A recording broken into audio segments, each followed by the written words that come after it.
ধর্ণা super duper bumper flop, না কোনো ইম্প্যাক্ট তৈরি করা গেল, না ন্যারেটিভ ঘোরানো গেল। গোলের ওপর বিস্ফোরণের মতো যত সময় গড়াচ্ছে মঞ্চের সামনে ভিড় তত পাতলা হচ্ছে, আর দুদিন গেলে একেবারে গড়ের মাঠ হয়ে যাবে।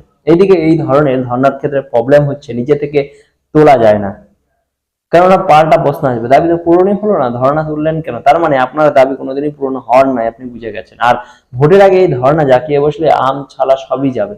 অগত্যা ভাইপো আজ পিসিকে বললেন, অবশ্যই প্যাকের পরামর্শে, দিদি ধর্ণা তুলে নিন স্বাস্থ্যগত কারণে। এরপর পিসিও সেই অনুরোধ রেখে আবার এসির আরামে ফিরে যাবেন। গরম পড়তে শুরু করেছে, খুব একটা দোষও দেওয়া যায় না, অভ্যাস নেই তো অনেকদিন।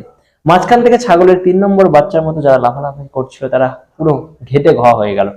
যাই হোক, এই প্রসঙ্গে একটা গল্প মনে পড়ে গেল। একেবারে এক গোয়ালার এক গরু হারিয়ে গিয়েছিল, পরের দিন দুধের যোগান কি করে হবে। গোয়ালার তো পুরো পুরো পাগল পাগল অবস্থা, সব জায়গায় খুঁজে না পেয়েও মনের কষ্টে বাড়ি ফিরে এলো। এদিকে বাড়িতে গোয়ালার ছেলে দাওয়াই বসে মুড়ি খাচ্ছিল। গোয়ালা মরিয়া হয়ে বলল, ভাই মুড়ি পরে খাবি, আগে গরুটা খুঁজবি চল। ছেলে মুড়িটা মুখে পুরো থমকে গেল। বাবার হলোটা কি, হঠাৎ করে নিজের ছেলেকে ভাই বলে ডাকছে কেন?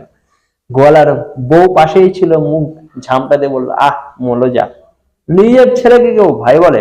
তোমার কি মাথার ব্যায়াম হলো নাকি? গোয়ালা ফস করে একটা দীর্ঘশ্বাস ছাড়লো, আর তারপর হতাশ গলায় নিজের বউকে উত্তর দিল, আর মা জননী, গরু হারালে কি আর মাথার ঠিক থাকে? হঠাৎ করে কেউ পিসিকে দিদি ডেকে উঠলো, বুকে কেমন হু হু করে ওঠে। তেমনি তিনিও কি গরু হারানোর অবাক্ত যন্ত্রণা বুকে নিয়ে ঘুরছেন।